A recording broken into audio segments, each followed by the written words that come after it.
आज जब हम आप लोगों के सामने अपने विचार रखने आए हैं तो हमारे मन में वेदना और आक्रोश दोनों है।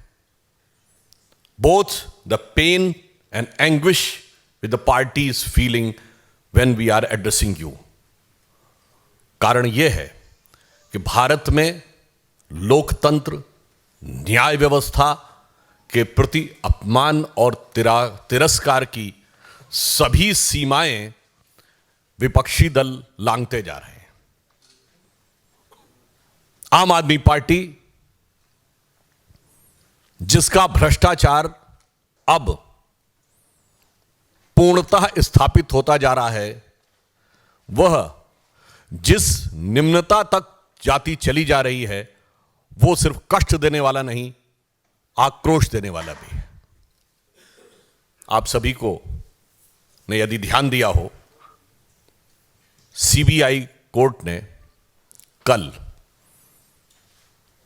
आम आदमी पार्टी के दिल्ली के पूर्व उप मुख्यमंत्री मनीष सिसोदिया जी की जब बेल रिजेक्ट की है तो उसने उसमें कहा क्या है, मैं आपके सामने उद्धृत कर रहा हूं। I am referring in front of you. Additionally, the court noted that there were serious apprehensions of Sisodia destroying, tampering with evidence, or even influencing some prime witness in case if he was released on bail. आगे के बिंदु में कहा है, the evidence collected so far by CBI not only shows applicants' active participation in the above criminal conspiracy, but also the prima facie commission of some substantive offences of the PC Act by him. और जो अगली line है वो मूल कारण है जिसके लिए वो सारा स्वांग रच रहे हैं। अगला ऑब्जर्वेशन है, Sisodia and other members of आम आदमी party are accused of manipulating an implementation of the Delhi excise policy to facilitate monopolization and cartelization of the liquor trade in Delhi. मतलब अब यह तथ्यों के साथ सामने आ रहा है कि सिर्फ श्री मनीष सिसोदिया नहीं बल्कि आम आदमी पार्टी के अन्य लोग भी इस प्रकार से भ्रष्टाचार के द्वारा यह शराब नीति को प्रभावित करने के लिए जिम्मेदार थे। अब जो अपने को कट्टर ईमानदार कहते थे वो अब भ्रष्टतम भ्रष्ट सिद्ध होते जा रहे हैं। इसलिए कोई ना कोई तो स्वांग रचना ही है। इसलिए यह विषय जिसको लेकर एक बार फिर उनको गुजरात में कोर्ट से फटकार लगी है, जो कि उनकी प्रवृत्ति के अनुरूप भी है।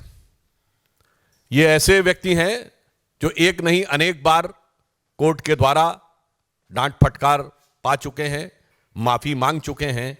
इसलिए विषय प्रधानमंत्री जी की डिग्री का नहीं था, विषय तो इनके भ्रष्टाचार का था।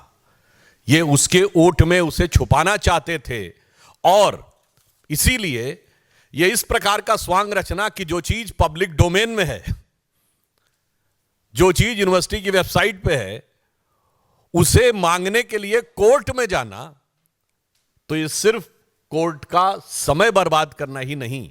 मैं कोर्ट का ऑब्जर्वेशन आपके सामने पुनः उसका मेंशन कर रहा हूं। Further, despite the degree in question being put on the website of the petitioner university for all to see, despite this fact being made expressively clear with precision in the pleading before the court, and despite the respondent never disputing the degree in question either during the pendency of these proceedings or even during the final hearing. यानी जब यह प्रक्रिया न्यायालय में चल रही थी, ना आपने कभी उस विषय का संज्ञान लिया, ना कोई आपत्ति दर्ज की और ना अंतिम निर्णय के समय किसी प्रकार की आपत्ति दर्ज की। And the respondent number 2 has persisted with the matter. This is one more reason to impose cost on the petition.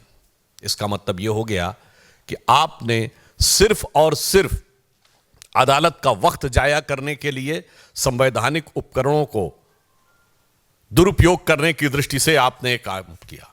मुझे ऐसा प्रतीत होता है कि आम आदमी पार्टी वो पार्टी है जिसने अद्भुत पॉलिसी दी थी, एक बोतल के बदले एक बोतल फ्री।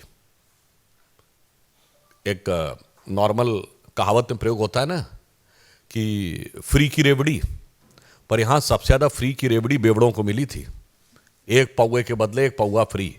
और जब ज्यादा पी लेता है आदमी तो मानसिक संतुलन खो जाता है। मुझे ऐसा लगता है श्री अरविंद केजरीवाल जी के साथ ऐसा ही कुछ हो गया है। वो पूरी तरीके से विक्षिप्त हो गए हैं और पता नहीं क्या क्या उल्टा सीधा बोलते भी चले जा रहे हैं, निम्नता पे भी आ रहे हैं और कोर्ट से भी फटकार पा रहे हैं। मगर दो चीजें बहुत साफ होती जा रही हैं। जिस ढंग की उन्होंने भाषा का प्रयोग किया है वो भारत की राजनीति में भाषा, शैली, भाव, भंगिमा, मैं तीनों चीजों की बात कर रहा हूं। वन होता है the words, the letters, the expression and your body language. ये जिस प्रकार की उन्होंने प्रयोग की है ये निम्नतम स्तर की है। यानी मैं कह सकता हूं कि वो नैतिक दृष्टि से भ्रष्टतम और राजनैतिक दृष्टि से निम्नतम स्तर के ऊपर आ गए हैं। मगर ऐसा नहीं है।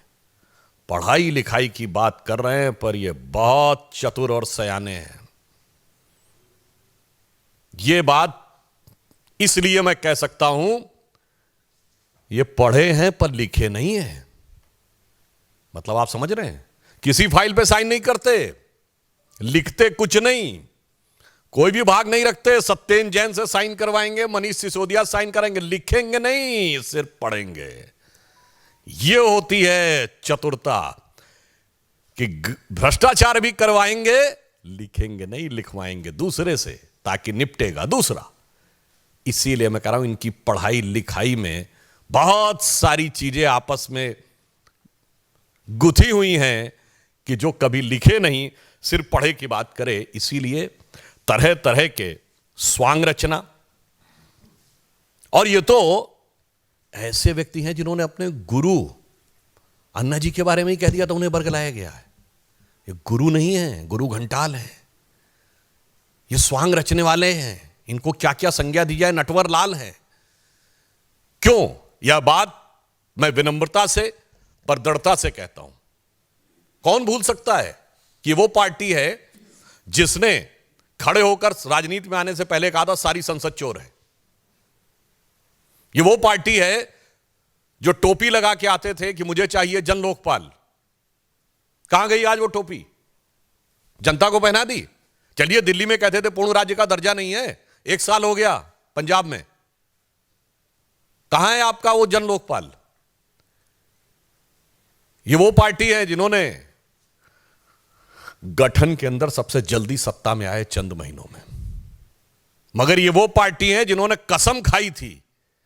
आपको याद हो, अगर पुरानी फिल्मों में कई बार होता था ना कि जो विलेन भी होता था वो भी जब कोई झूठ बोल रहा होता था तो उसके परिवार वाले अगर कहें कि फलां की कसम खाओ तो वो चुप हो जाता था। याद है ना आपको? मगर यहां तो कसम खा ली, पलट गए। वो वैगनार हरी बत्ती वाली कहीं नहीं दिखती। मैं बंगला नहीं लूंगा, ले लिया। मैं सिक्योरिटी नहीं लूंगा, ले लिया। मैं विनम्रता से पूछना चाहता हूं, एक बिंदु बताइए जिसके ऊपर इन्होंने अपना स्टैंड कायम रखा हो। इसलिए हम लोगों इनके लिए इस प्रकार की बात कहते हैं कि ये बहुत ही बड़े स्वांग रचने वाले व्यक्तियों में से एक। अब मैं एक बात कहना चाहता हूं, एजुकेशन और पढ़ाई लिखाई की बात करते हैं। ये वही व्यक्ति है ना, तो आईआईटी ग्रेजुएट हैं। याद करिए, जब देश में कोविड की सेकेंड लहर चरम पे थी, क्या बोले थे कि वैक्सीन सारी कंपनियों को क्यों नहीं दे देते, सब बना लें, वैक्सीन का फार्मूला दे दे। बोले थे कि नहीं? अरे मान्यवर, आप आईआईटी के पढ़े हुए हैं, वैक्सीन का फार्मूला कोई चूरन है जो सब बना लेंगे? सब बनाने के अधिकृत हैं। अगर ऐसा ही होता तो उसी समय में अमेरिका जैसे देश ने पैरासिटामोल भारत से आयात की है।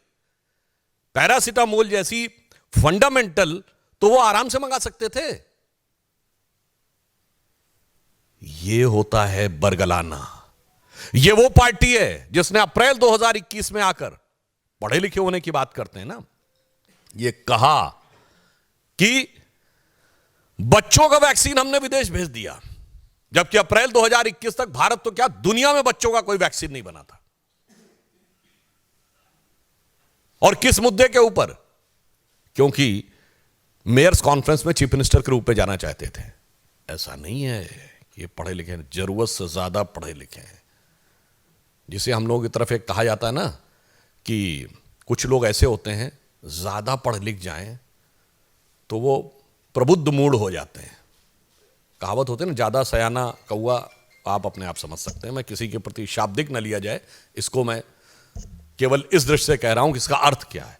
बहुत समझदार हैं, बहुत चतुराई के साथ, बहुत चालाकी के साथ राजनीति को किस ढंग से निम्नता पर ले जाने का यह प्रयास कर रहे हैं। इस कारण से हम लोगों के मन में इस विषय पर आक्रोश है और हम साफ यह पूछना चाहते हैं कि केजरीवाल जी, आप इधर उधर की बात मत करिए। आप यह बताइए कि आप देश के इतिहास की पहली पार्टी हैं जिनके मंत्रियों ने जेल से रह के सरकार चलाई है।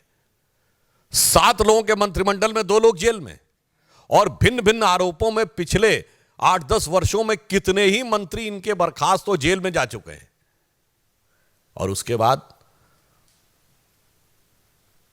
जिस प्रकार के व्यक्तिगत आक्षेप की भाषा आप प्रयोग करते हैं प्रधानमंत्री श्री नरेंद्र मोदी जी के लिए, तो मैं यह पंक्ति कहना चाहूंगा उनके लिए कि ध्यान से सुनिए।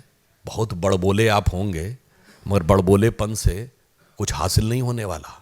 बहुत निम्नतम स्तर तक आ रहे हैं, ना उस निम्नता से कुछ हासिल होने वाला। बहुत निर्लज्जता आप दिखा रहे हैं, ना निर्लज्जता से कुछ हासिल होने वाला। रहीमदास का दोहा है, बड़े बड़ाई ना करें, बड़े न बोलें बोल, रहीमन हीरा कब कहे लाख टका मेरा मोल। तो जिसके अंदर श्रेष्ठता, विराटता और योग्यता होती है, वो हीरे की तरह वैसे ही चमकता हुआ दिखाई पड़ता है, जैसे हमारे आदरणीय प्रधानमंत्री श्री नरेंद्र मोदी जी लोगों की आंख के आकर्षण बनके। और ये वो हैं, इनके लिए क्या युक्ति लागू होती है।